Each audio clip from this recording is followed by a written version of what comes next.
let's talk about mental health. My mental health and your mental health, and how have I coped up as a person to maintain and have a thriving mental health. What kind of struggles have I gone through, and how can you learn from my experiences so that you make sure that you are in the best mental health as possible. Hi, if you're new to my channel, my name is Shatakshi. Earlier when I started my channel, I used to do coffee chats or chai chats. So many times people did not even believe that I had something in my cup. I indeed have black coffee in my cup. And I'm starting a new series around mental health because it's a topic that's extremely close to my heart. In my 20s, I have spent a lot of time understanding myself, spent a lot of time combating a lot of different and difficult emotions like anxiety, like migraine, and how have I coped up with my career, and how have I coped up with my life as well. So feel free to subscribe to the channel shall you be interested to know more and to learn along with my YouTube community and along with me around mental health. And of course, we have covered a lot of career topics around consulting, public policy, international affairs, and MBA as well. So in this topic of my mental health and really talking about my vulnerabilities, I am going to be dividing this entire video into largely 4 to 5 sections. Number 1, we will talk about how many a times people are maybe educated about the topic of mental health, may not necessarily be aware about the topic of mental health. And mind you, I am going to be conducting this entire series as a friend. When I see into the camera or when I look into the camera, I am going to be assuming that I am going to be talking to a dear friend of mine, and maybe who is a little younger to me, or like a little sister or a little younger brother, and who is maybe struggling with the same kind of emotions that I went through. So we will talk first about the mental health as a topic. Then I will walk you through with my own migraine journey. Why was I diagnosed with migraine, and when was I diagnosed with migraine? And number 3, then we will talk about how I was able to cope up with migraine. Many a times people take medicines. Whenever I have talked about migraine on LinkedIn, a lot of young professionals have written to me that they still struggle with migraine. How have I really coped up with migraine? And then towards the end, I will also talk about a surprise announcement in terms of the larger solution towards your mental health as well. So with that, let's get started. So to start with, when we talk about mental health, I think the good news is that there are a lot of YouTube videos out there. And not just YouTube videos, there are education curriculum innovation also that's taking place. People understand that there was one topic of physical health, and of course we need to be physically fit, and physical health and mental health are kind of intertwined. We'll cover how can you intertwine them in the subsequent series of mental health that we are covering today. But many a times people are not necessarily self-aware about mental health. What do I mean by that? I genuinely have observed a lot of young professionals who are anxious, but they do not know that they have anxiety, right? And they might be the young professionals who know the topic of mental health. Similarly, depression is such a deep topic, right? I think it's such a complex topic that a lot of people do not even know that they are going through depression. They may know that they're a little differently behaving than others, but they may not necessarily know that they are going through depression. So at the outset, the objective through these series of mental health on my channel will be talking about trigger points, we'll be talking about symptoms, so that you are better well aware that maybe I am going through this. And of course, there are experts who are going to help you with diagnostics, but at least at an awareness level. So I always say that when you have to get a solution to a problem, it's almost like a funnel, right? You start with getting educated, then you start becoming more aware, then you start becoming more self-aware in your own context, and then slowly and steadily you get into the root cause of your symptom, and then you start building towards solution. So we are almost at the second and third end of the bucket, which is awareness about symptoms and then getting self-aware about yourself as well. So that's the first section. And then if I were to slowly move towards my own migraine journey, and I very briefly talked about it and written about it, I take a lot of pride and calmness in writing, and LinkedIn seems to be the platform on which I actively write. But coming back, I took my first job at an age of 21 right after my undergrad college. and this was in boutique management consulting firm. Mind you, when you combine boutique firms with management consulting, the hours and the stress is extremely strenuous and high respectively. I was working 16, 17 hours every day, I think even more than that. And not just the hours, I think, I genuinely believe that if you really enjoy the culture around you, if you really enjoy the work around yourself, maybe the hours will never get on to you. Today as an entrepreneur, many times I purposefully choose to work those many hours, but do I get migraine out of it? Absolutely not. So I think at a culture level, the environment was toxic, and that's why I've never released the name of that organization, to make sure that nobody ends up being in that situation where I ended up being. And I also don't think I was better prepared for a private sector competitive job in consulting, neither by my family members nor by my peers. And I was literally thrown into the ocean and expected to swim. And I think I genuinely suffered from Ivy League syndrome to start with. Now, what is Ivy League syndrome? It may sound like a privileged syndrome, but as the term says, it means that when people graduate from really good school, they kind of have a self-doubt. Would I be able to deliver on the responsibility of that brand name of IIT or of St. Stephen's College, etc.? And I think I kind of failed, and my boss was also really harsh upon me in terms of giving feedback. I don't think I kind of got that cushion or that kind of shadow, and it all eventually boiled down to a symptom called as migraine. Many a times when I talk to neurologists and general physicians even today, and I tell them that I used to get 5 to 6 headaches per week, and in fact that's even a lesser number. On a daily basis, around 5 to 6 p.m. till the time I would hit my bed around 12 in the midnight, I would be in continuous migraine. That's saying something. Very few people I know, and in fact very few people, even the doctors that I'm in touch with, know who went through a migraine like that. And with that, maybe I will now switch towards the 3 methods through which I was able to solve my own migraine, and then we will also talk about how can you solve this for yourself as well. This particular video we are specifically focusing on migraine, and we will cover a lot of other topics also on this channel. So let's first talk about physical angle of migraine. So at a symptom level, I realized there were 3 things that were triggering migraine. In migraine, there is something called as triggering that you need to understand. So because I was working in really high stress environment, once again in consulting, there is a concept of war room calls where maybe people will raise voice, you might end up raising voice in turn as well. And eventually what had really happened with me was that I became extremely sensitive to sound, too much to the extent that after a point of time, if you were just sitting next to me and you were chatting with me, I couldn't even bear that level of sound. Mind you, I'm talking when I was 21, I'm 32 right now.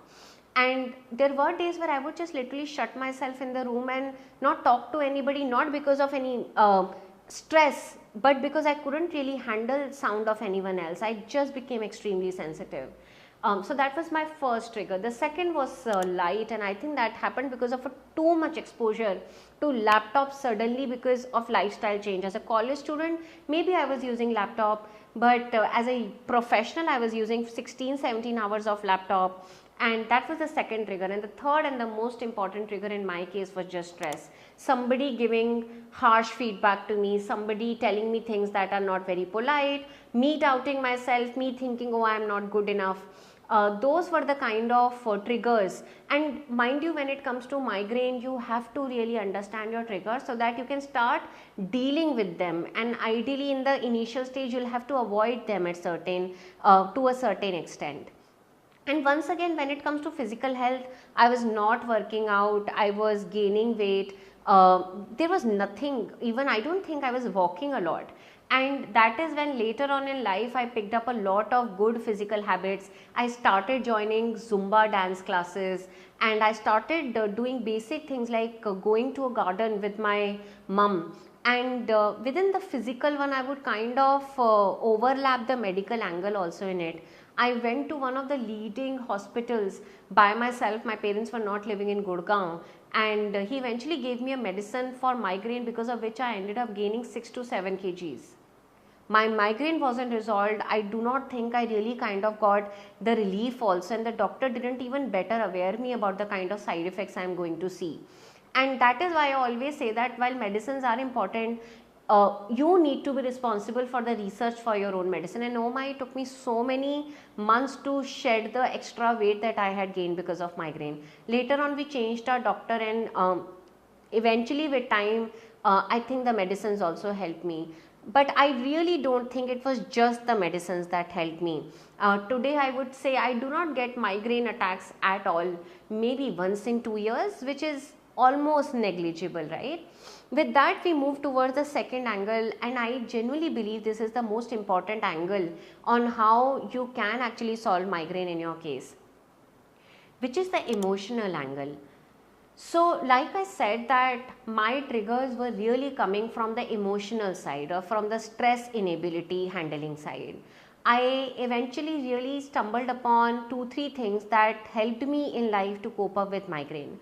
I would say the 2A will be working with really empathetic and kind boss and team members, people who were not extremely toxic, people who were not unnecessarily competitive. That was an extreme breather in my case. I was able to find myself with time. I think when you're always on a treadmill, then you're more focused on delivering results for the outside world, and you are less focused towards finding your own self, or finding your grasp into the world, or finding your foot into your own space. That's 2A. I believe 2B would certainly be finding a really beautiful and I would say really life impacting book in my 20s, which is Brené Brown's Gifts of Imperfection.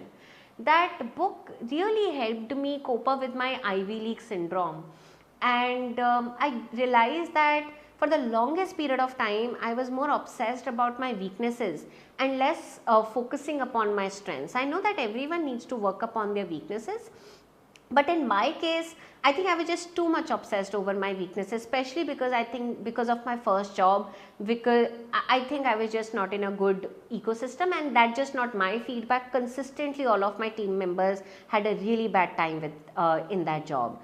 So understanding, and I highly recommend that book to anyone who is struggling with, let's say, self-doubt in life. It helped me understand, as the term says, the gifts of imperfection, not letting shame take control of you, or really embracing your failures, at least talking about your failures to your loved ones whom you trust.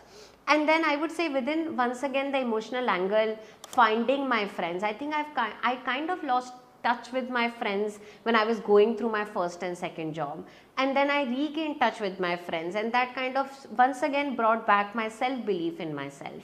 So that's the second thing. The third thing I would once again say that my diet and my yoga angle really helped me. So I was realizing that a little bit of triggers also came in when I was eating extremely oily food like pizza.